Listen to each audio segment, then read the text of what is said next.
Hello, everybody. Welcome into another week, another episode of XFL Weekly. I am Kyle Krajewski, joined by my lovely co-host Zach Cole.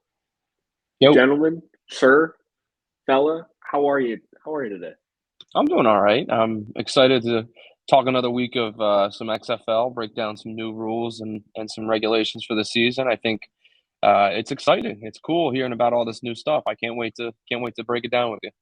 Yes. So, as Zach mentioned, we are breaking down the rules this week. The lovely differing rules that the XFL provides. That is slightly different than what we see in mostly the NFL and mainly many other professional football leagues that we've seen, hmm even from college and all that. So that's what the XFL is kind of trying to do, kind of being like, oh, let's try these new things with an extra emphasis on player safety and what else you can do in certain scenarios to kind of breathe a little bit of life into certain scenarios or just extra safety and all that fun stuff.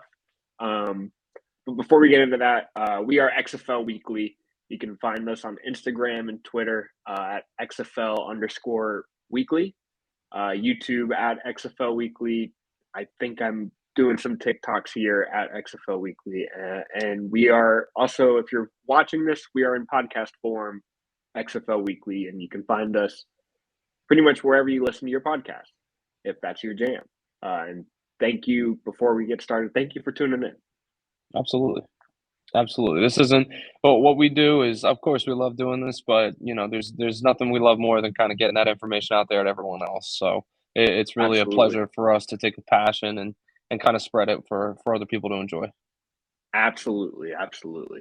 So, all right, let's get rolling into these extremely extra exorbitant XFL rules. Kyle, Uh, before we get rolling on this, real quick, I know we mentioned it last week, but for anyone that didn't listen, I think that it's a good place to mention before we get into the rules too much that the I think the XFL and the NFL have an agreement in place, correct? Am I yeah, correct with that?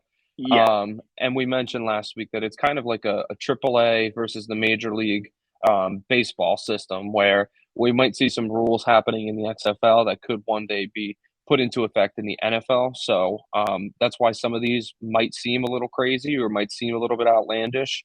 I think that it's really just kind of for the NFL to try to figure out whether it's something that's feasible for them to put into effect in the future or not. So just kind of keep that in mind as we go through here. Maybe I don't know, maybe 3, 5, 10 years down the line, we could see some of these cool things happening in the NFL. Which I think once you hear some of them, you'll be excited about them. absolutely. And there are certainly some of these that I've heard before, just from I mean, every year NFL teams are allowed to kind of bring forward rule changes or potential rule changes. So a lot of these have been mentioned in previous years, um, and we'll get to them. But they may sound familiar, and it's probably because you've heard them from there or in previous XFL seasons. And it's But really a good first step to be able to get these things actually instituted, to finally put them in action in a real league and make them kind of like it's so hard to make a change just, based on a theory or based on, it's kind of like going through a science experiment. Like you can say what you think is going to happen, but until you actually try it and do it, you're not ever going to really know the outcome. So for the XFL to be willing to adopt these rules and put them into effect for the proof of the NFL one day is pretty cool. yeah, yeah, and it's exciting to be like, oh, this is really cool to see. And then obviously, if it works out, then you could see it in many other leagues, especially the Definitely, NFL. So definitely. let's roll into it. Kicking us off with the kickoffs and the kickoff rules. Little bit different. If you've watched the XFL before, it is essentially the same as it was, where it is not like NFL or NCAA, where it is the one man is kicking, and farther down the field, the two teams line up. One team's on the 30-yard line, right? I have this Mhm. right. Yeah, one team's on the 35. Yeah, the kicking team's on the 35, and then 5 yards away is the receiving team on the 30. Uh, and basically, it is the kicker on one end of the field and the return man on the other far end. Uh, Kicking it off, and as soon as the ball, it's basically nobody can move until the ball is caught. or touches the ground. Actually, 3 seconds after it touches the ground. But it's basically to prevent that kicking team from getting like the sprint head start and just colliding into the receiving team, or even the receiving the return man. So it looks a little funky, but at the same time, I think this is like the extra emphasis on player safety. Hmm. And I think there are several studies based on concussions and where those appear on kickoffs, and this is kind of like their attempt at removing those injuries by just removing a lot of acceleration from a kicking Yeah. team to the receiving team. Yeah, it's a genius idea, I think. There had to be some sort of solution for the problem, but I mean, kickoffs are unanimously known as one of the most exciting plays in all of football. And in the NFL, we've seen that they've moved kickers up, and it's resulting in a lot of touchbacks, which is solving the problem of not making, not as much impact on the players and everything. But this, by moving the kicker back, but by putting the blockers only 5 yards away from one another, you're reducing some of those impacts and you're reducing the running head start. You allow the return man to catch the ball. It keeps that exciting play and it makes it safer. I think it's an awesome rule. I think, and it's a little jarring to watch. Kyle and I were watching a clip pre-show about this, and it's a little jarring to watch. But I mean, it's definitely like it makes sense. It's safe and it's a good way to get those returns back in the game. Yeah, and not only it's interesting. It's cool to see like what else can be done with the kickoff without completely eliminating it. Yeah, Another note on the kickoff is that kicks. There's so many weird like touchbacks and where the ball is placed and all that. Kicks that don't cross the 20-yard line or go out of bounds are placed at the 45-yard line of the kicking team. A touchback that lands in the end zone, like just plops down into the end zone, goes to the receiving team's 35. A touchback that bounces into the end zone goes to the receiving team's 15. And I think that's very interesting because it's like if it bounces into the end zone, then it's like, oh, the kicker kind of gave up on that, or the returner kind of gave up on that, and because hmm of that, they're kind of penalized and they get just the 15. Where if it is like just launched by the kicker, then they get the 35. They kind of get like that 20-yard bonus of taking it to the 35. So they're really trying to kind of embrace kick returns and kind of being like, hey, don't just kneel this, take it out. And I like that. Nothing excites me more than a kickoff return. I think those things are just electric. So it seems like the XFL is really committed to making that a thing. Yeah, I think you're spot on. I think we mentioned it before, but bringing back the days of like Percy Harvin bringing out a kick return or Devin Hester, just some of the most exciting Yeah. players. I think maybe that would ultimately just to kind of translate it to the NFL would ultimately lead to like a Tyreek Hill returning a kickoff or just other quick little speedy guys like that that would be just dynamite catching a kickoff and bringing it back for their team. I love this idea. And even with the touchback situation, I think that we would see substantially less of them because it seems like there's a penalty to it. With the ball coming all the way out to the 35, it's almost the same as like an out of bounds penalty on a kickoff in the NFL. So, there's incentive for kickers to, get it past that 20-yard line, get it. I mean, that gives them a 20-yard window, get it to the return man and let them do their thing and hope that the team is going to make a tackle. So it's exciting. It's a lot of changes, but it's exciting. I think it's good stuff. Absolutely. And then the next little bullet point we have here is that in the fourth quarter only, This is awesome. this is probably the best addition that we've heard a lot of with like the NFL kicking around this idea. Instead of kicking off, teams can attempt a 4th and 15 play from their own 25 to keep the ball. And that is essentially for teams that are playing from behind that desperately need a good comeback instead of trying an onside kick, which very rarely works. They get to try a 4th and 15, and if they get that 4th and 15, if they convert, then they just continue to drive.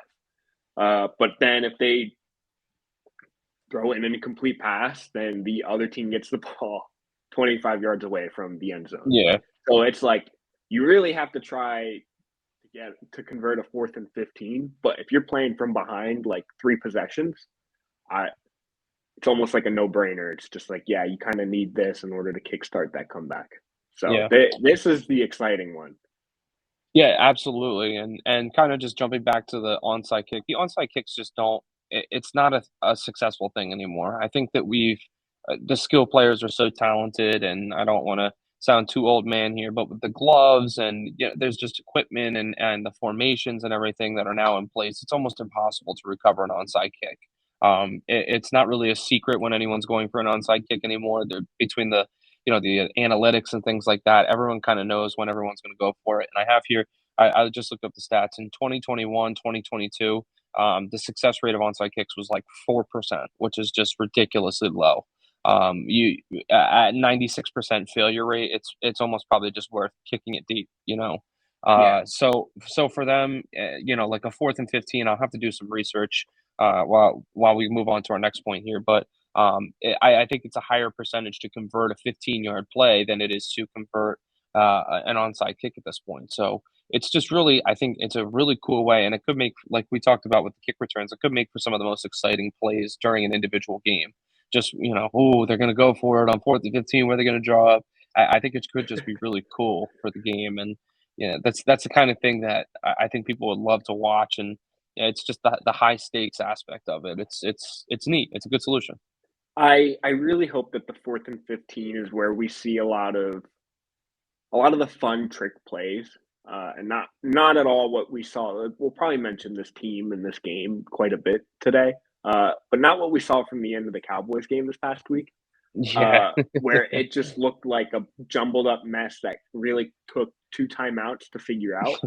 I think you're going to see some fun trickery, and I hope that's really the intent behind the 4th and 15, and also just to give a little bit of an extra option Yeah. outside of just an onside kick and trying to retain possession. Kyle, real quick, I found that stat. I was looking. I don't know when this is. This is old data. It's from 2013, but I feel like my point will still kind of stand here. It says on. Oh, I just completely lost my data that I was looking at here. On 3rd and 15, the conversion percentage is about 17%. So yeah, it's still not astronomical where you're going to see guys, and I understand that's third down, but that's still 15 to go, and it's in a lot of teams' mind like a do or die situation. But a 17% is so much better than 4%, where 4% you're seeing every once in a while, and 17 is you could see that happen in maybe 1 or 2 games a week, or maybe at least 1 game a week moving forward. So I think that that's a decent number, and I think if it was a 4th and 10 or something like that, I think that would be too easy to gain. But I think a 4th and 15 is kind of that sweet spot. Yeah, and I think even if it's just a few percentage difference, I just ultimately love that there are options, and that seems to be what the XFL is trying to provide. Be like, oh, you're down, you can only do this one thing. Instead, it's here are a few different options.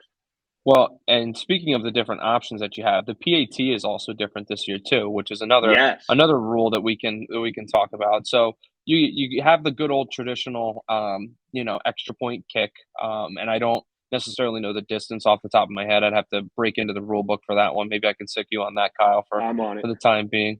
But there's also different PAT like down and distances that you can go for too. So if you want 1 point on top of your six for a touchdown, you can run a one play situation from the 2 yard line. If you want 2 points on top of your touchdown, so like a standard 2 point conversion, that is from the 5 yard line. And you can even add on a full field goal, 3 points, if you run a play from the 10 yard line and successfully convert it into the end zone.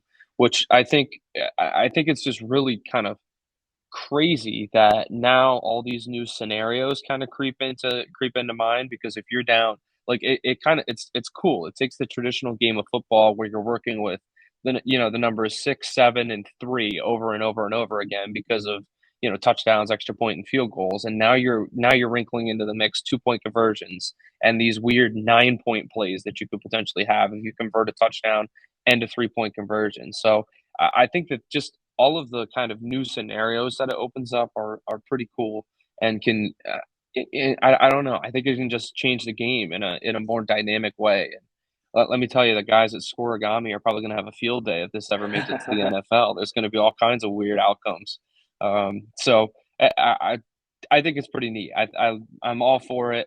We were talking pre-show again, and I don't know when I would ever go for a 1 point when from the 2 yard line when you could just have your kicker kick it. But I guess Brett Mayer kind of proved that proved that point over this not this past week and the weekend before with his performance against the Buccaneers. So yeah, it's neat. It gives you options, and if you're the Kansas City Chiefs or the one of these high-powered offensive teams, the Bengals or the Eagles, maybe it behooves you to go for two, to go for one from the 2 yard line every time instead of a kick.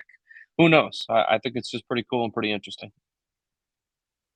Gonna be honest, I'm struggling to find. All right, well, we'll trade off. I'll go ahead and take a look for it. Why don't you If I had to why guess, don't you it's the pick up where we same are? distance. What is it, from the 35? For the NFL, Oh, I yeah. believe it is. No, it's not that far out, I don't think. In the NFL, It becomes a 35-yard field goal. yes, it's Not from the from 15 35. yard from the 15-yard line. Yeah, so I would think that the XFL is probably the same distance. I think the fact that I can't find anything different, and I'm scrolling through this rule book, we'll find it. Either way, Yeah.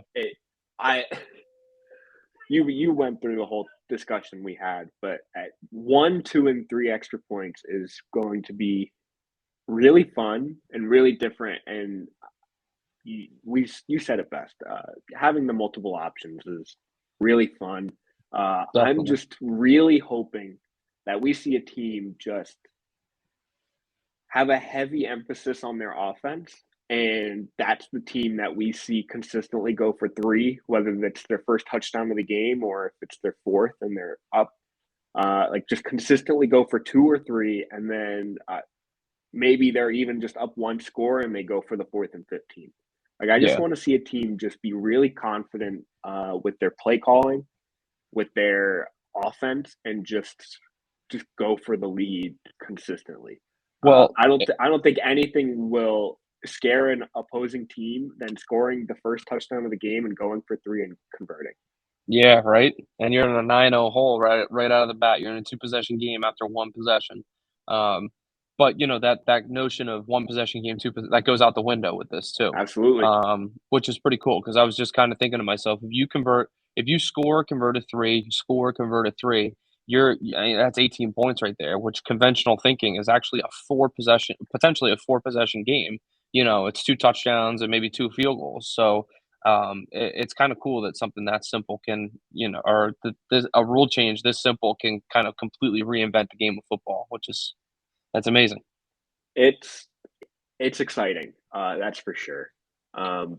Kyle, while we were talking, or while you were talking there, I did take a look. It's the standard 33-yard kick, which Okay. is from the 15-yard line. Eight for the snap, 10 plus the end zone. So it's from the 15. Beautiful. Okay. That's good to know. Not that it really changes anything. I'm not the one kicking it. But no, I mean, for all we know, one team just doesn't. Maybe they don't roster a kicker. Maybe they just have an extra running back or receiver on the team. Right. Who knows? It's an option. Right. That's the different thing that this league kind of provides with the scoring system. But speaking of kickers, let's move to punts just quickly, just because they're just slightly different. And I have it a little bit written out here. Kicking teams, so the players on the kicking team can't start sprinting until the ball is kicked, which is a little weird because I can't picture like the gunner or like the guy that's just there to sprint down and tackle the guy having to like sit and wait for the kicker. Like, what is he going to do? Like, he I think kind of has that's to where block. it's I think that's where it's the weirdest because typically you tell your front five and your wings and your personal protector, hold, and when you hear the kick of the ball or you hear your punter yell middle or left, right, whatever, then you release. But you're right, the gunners, that's going to be weird. Like, do gunners just go away at that point? Do you just put, do you put all Do you all just 10 of their heavy guys in emphasis? tight? Yeah. Do you just kind of? I don't know, and that's kind of what we'll have to wait and see on. But I'm just picturing if I'm out wide and my goal is to just run down and get the guy returning the punt. And I might just have to like stand there and look back and wait for the punt, or like maybe they have a second punter there just to yell when the ball is punted, and that's when you go, because other than watching it, it's probably going to be a little bit harder to hear it, and then that's when you go. But interesting. Either way, that's interesting. And then all touchbacks and out of bound punts will come to the 35, unless you punt it to the 40 and it goes out at the 40, then it'll go to the 40. But like if you punt it and it rolls out at the 1, like the perfect punts that you'll see in the NFL, those will come to the 35. So you really need like the most perfect punt in the XFL. So maybe Again, Marquette King will come back and it's the emphasis on the exciting plays thing in the game. You know, it incentivizes you to just punt it to the returner and have him bring it out instead of trying to pin them deep by kicking it straight out of bounds or something. So or go I for like it. Right, definitely. But all right, another fun thing here is the return of the double forward pass. I don't think we saw this a lot. We didn't see a lot of football in the XFL in 2020, but I don't remember seeing this play too often. But when I did, man, it was exciting. The double forward pass is essentially the first. You can throw it twice, as long as the ball doesn't pass the line of scrimmage. So picture the quarterback takes a 7-step drop, passes it forward to the running back who's just at the line of scrimmage, and then that running back can just launch it deep. And that's exciting. That just provides a few different options. That provides the quarterback to go out of wide again. That provides several different options. Maybe it's the running back who makes the first throw and throws it over to the left hash or to even the sidelines, and that's where the quarterback is, and that quarterback gets set and launches. It's exciting. We didn't see it too often, and I'm excited to see it again, make a return. I kind of envision, like, immediately in my head when I think of this, I envision Travis Kelce when, you know, Mahomes hits him with that little shovel pass and he kind of just tucks it and runs along the line, you know, along the offensive line, and then the defense crashes down. But then, you know, now there's a double pass. He can pop up and he can just dump it over the top of the line to someone. Of course, this is hypothetical, but we're talking XFL, so that's just kind of where my brain is. But the cool thing about this too is if the ball does hit the ground on a forward pass, it's a dead ball. So Yeah. if you're going for that little shovel pass or whatever, and it just happens to get dropped, it's not a fumble. In the NFL, like a lateral would be, that first pass, even if behind the line of scrimmage, is just a dead ball. So there's some safety built in with it too. It's not completely kind of, I don't, for lack of a better term, it's not completely like bastardizing, you know, the way that we throw the football and the way plays around run. It's just kind of a little tweak that can happen and build some new plays out of it. Yeah. And then moving on from there, I guess we'll chat about the replay, and Yeah, just a little definitely. bit about the differences there, just because it's different. Um, and so picture the sky judge, the almighty sky judge who makes the calls. You're gonna have the officials on the field, but instead, like their word isn't law. You'll have times where what they say maybe is incorrect or has been spotted incorrectly. Sky judge kind of calls down and it's just like, you got that wrong, guys. And then they correct it. They kind of correct it on the spot, kind of trying to prevent coaches' challenges way too often, or just incorrect plays or incorrect calls. Just kind of getting things right the first time, or initially, and just wasting a lot less time chatting about that. So that is one extra thing. Sky Judge is making a return. And then I'm blanking on that second bullet, but I do know that coaches get one challenge game, or one challenge a Mhm, game, and can mhm. challenge anything.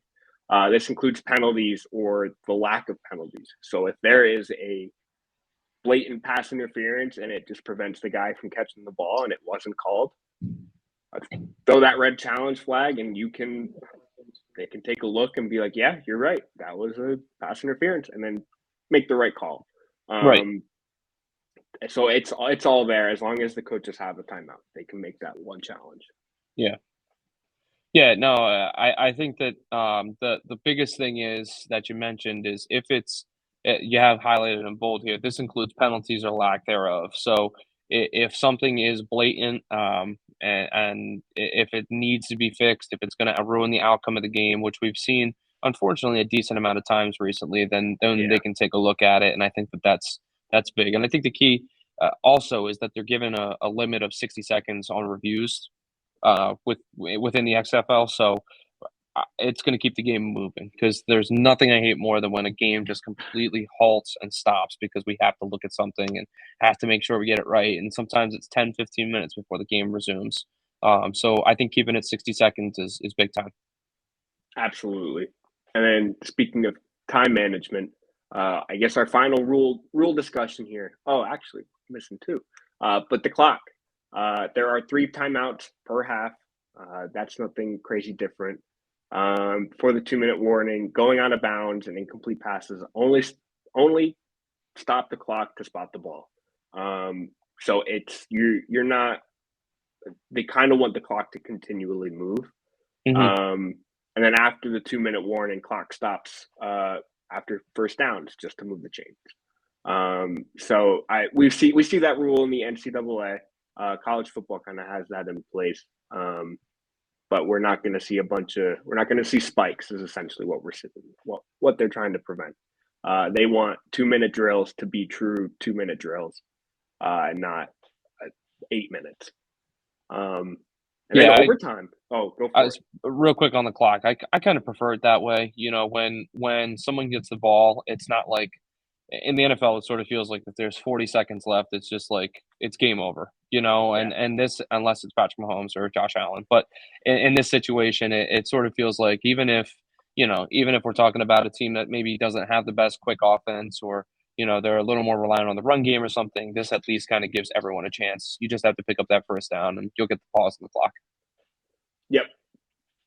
And then overtime. Overtime is another breath of fresh air from the NFL. It's a 2-point conversion shootout. It is it starts at 3 rounds. Each team gets a shot to convert a 2-point conversion. And that is from the 5-yard line. You have a play to score. So you'll get one shot, you score, next team gets a shot, they don't score. And that happens 3 times. And it's basically a best out of 3. And if after 3 times it's a tie, it just keeps going. There is no, from what I understand, there is no ties in the XFL. It's just going to be shootout until one team makes the 2-point conversion, the other one doesn't. So it's exciting. And no overtime rules, no one team gets one possession, and that's it. It's a shootout. Classic soccer rules. Yeah, it's sorry about that. Yeah, it's I think that with the shootout again, it's more exciting. It keeps the pace of play up. It's just overall a better experience for the fans. That's at the end of the day, I think what the XFL is really trying to do. Yeah, they're trying to just make sure we're happy. Make sure we show up to a game rooting for a team and it doesn't end up being a tie. I can't believe we witnessed an NFL tie in person. Still can't believe that. That was wild, and we saw it coming like a train wreck too. It was glorious, that's for sure. But yeah, overtime shootouts, and kind of running back through clocks, 3 timeouts per half, 2-minute warning, no clock stoppages. Replay, we get the almighty Sky Judge. Double forward pass. You can pass it twice as long as it doesn't pass the line of scrimmage that first time. Punts. Kicking team can't pass the line of scrimmage until it's been kicked. And the ball kind of the touchback is the 35-yard line, whether it goes out of bounds or into the end zone. Point after attempt, you get 1 point from converting from the 2, 2 points from converting from the 5, 3 points from converting from the 10-yard line. And then extra points are, what do we say, 35-yard lines, like regular kick for that 1 point. And then kickoffs, they're exciting. They're different. One team at the 30-yard line, one team at the 35-yard line. Players can't move until the ball touches the ground or is caught by the return man. And then fourth quarter only, 4th and 15, trying to keep possession of the ball. So I love that. I think that's such a cool rule. I'm fired up for that. I'm excited for it too. So those are the new or returning XFL rules. I guess I should say the different XFL rules in terms of football and the NFL and even the USFL. Get a breath of fresh air, some different football to watch, and maybe some of these rules we'll see implemented in the NFL if they're wildly successful and exciting, which I think is their goal with that partnership. And I think there's a lot of technology in use with the XFL that they're trying to implement and use for kind of all these new testing grounds as well. So, XFL rules. Exciting stuff. Thanks for joining me again. Absolutely. Glad we can discuss this every week. And yes, that is right. XFL Weekly is here to chat with you about the XFL Weekly. Thanks for tuning in. You can find us on YouTube, or if you're listening to us, you can find us on YouTube. If you're watching us, you can find us on your favorite podcast platforms if you don't have the time to watch. But either way, thank you for tuning in. Feel free to share, like, subscribe, all the fun stuff. And Zach, talk to you next week. Always a blast, brother. See you then. See you then.